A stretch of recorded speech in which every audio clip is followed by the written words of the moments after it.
Civilization VI. His nickname was the Magnanimous, and he earned a reputation as an enlightened monarch. He corresponded with scholars around the world and pushed for the abolition of slavery. Magnanimous is also Pedro's special ability. After recruiting or patronizing a great person, he will recoup some of the points cost. Brazil can build a unique district. The Carnival district replaces the entertainment complex. Once constructed, the city can build the Carnival City project, turning production into extra amenities. When the project is complete, Brazil gets additional great person points. The Minas Gerais is Brazil's unique unit. This is unlocked through the Nationalism Civic. It has improved defense and ranged combat values. Brazil also gets additional adjacency bonuses for building districts adjacent to rainforests. Players will have to make some tough choices about whether to develop their rainforests, or leave them alone for extra bonuses.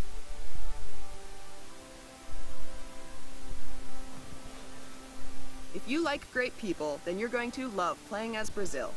Plan well around rainforests, and you'll have cities capable of producing gold, culture, and faith, which you can use to drive a steady stream of great people. With Brazil's unique Carnival district, you'll keep your people happy and continue to recruit great people. Great person generation is valuable for every victory type, making Brazil a flexible civ whose legacy stands on the shoulders of giants. Will you be Brazil's next great leader?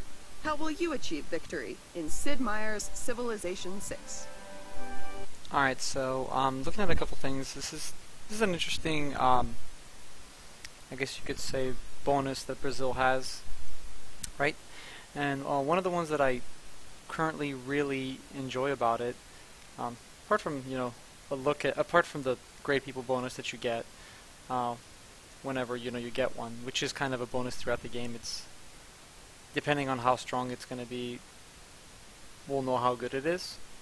And it'll probably be kind of strong. I don't know if it'll be like super strong, but it'll be helpful.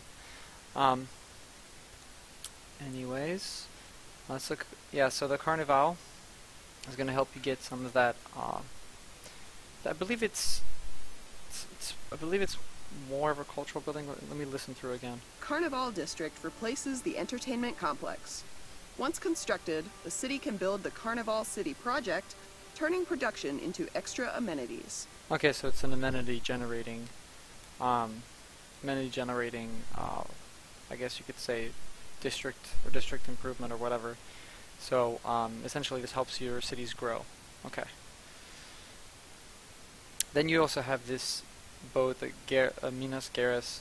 So I'd say this one might be somewhat inconsequential since it comes so late in the game, and it might not be that useful. I mean, it'll be nice to have, don't get me wrong, but it's a boat that you get at the end of the game, and again, it's a boat, so it's not going to be taking any land cities. So it's nice to have, but I don't think it'll be anything major.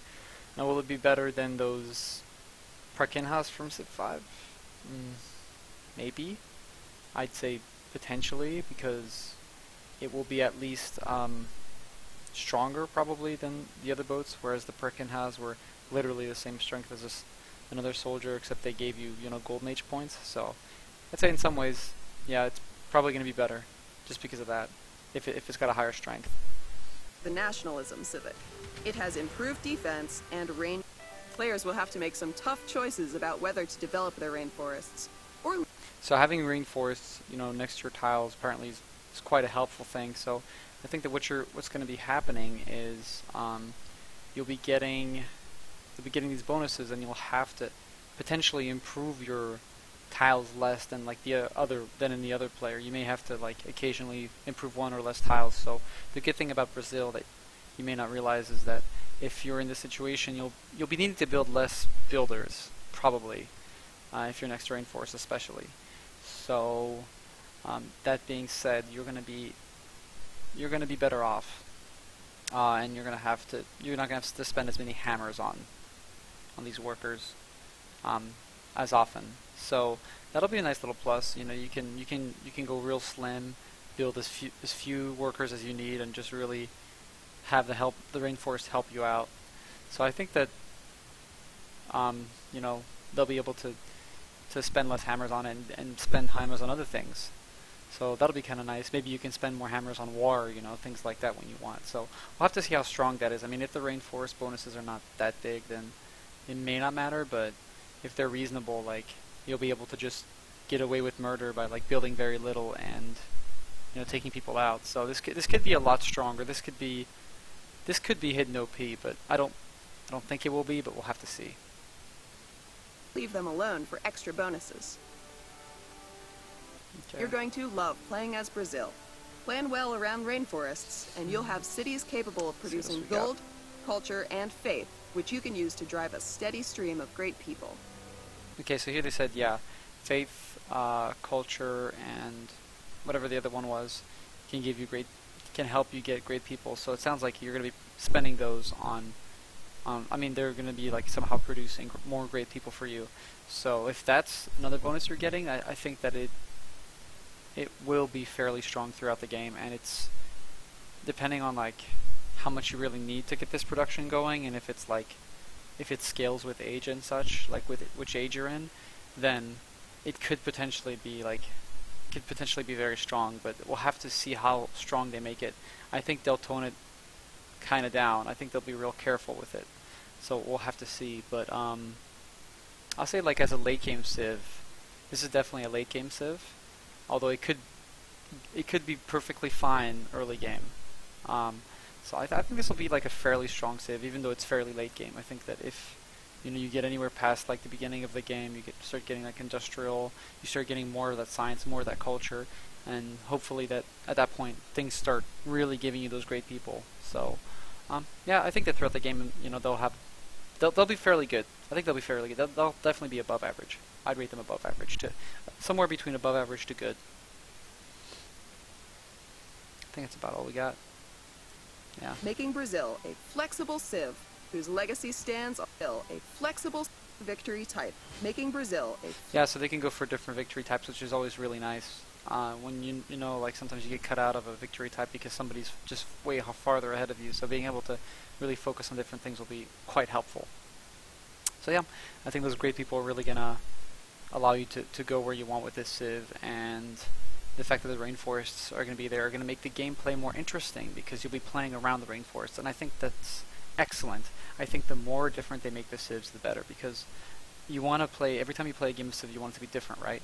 But if you can have not only the different maps, the different like start locations, the different like barbarian camps around you, the different, everything, and on top of that you have a different Civ which plays differently on a fundamental level. I mean, these guys do not want to replace very many rainforests. They want to have them there. Perhaps like this right here is getting bonuses from this rainforest, that one. So you see how like playing them is like much different than somebody else. You have to really think about how you're positioning your districts. So considering all that, I think that playing Brazil will be fun because it'll be very different. And for the kind of guy who loves to build an empire, who loves to build up their territory and do it in a way that's smart and planned out, I think Brazil will be perfect for them because they're this kind of player that's going to sit back, make smart decisions, and next thing you know they're beating you and you don't know why. And it'll be because they played the game so darn well, and they've played it. They probably won't win till later, but because they've played the game so well for so long and have you really utilized these rainforests and these other great people generating bonuses, they'll just come out ahead come mid and late game. So I think this is for the kind of players like, you know what, you guys do your fighting, I'm going to chill here, make great like district decisions, I'm going to generate like great people and do it in a way that's intelligent, and eventually I'll come out ahead of you guys because I'll have utilized these bonuses in a way that benefits me greatly, more so than you guys benefit yourselves with your decisions. So I think this is for that kind of player, the guy who wants to sit back and really just get into the district building and like what to build, where to build it, and when to build it, kind of player. Alright guys, have a good one. Bye.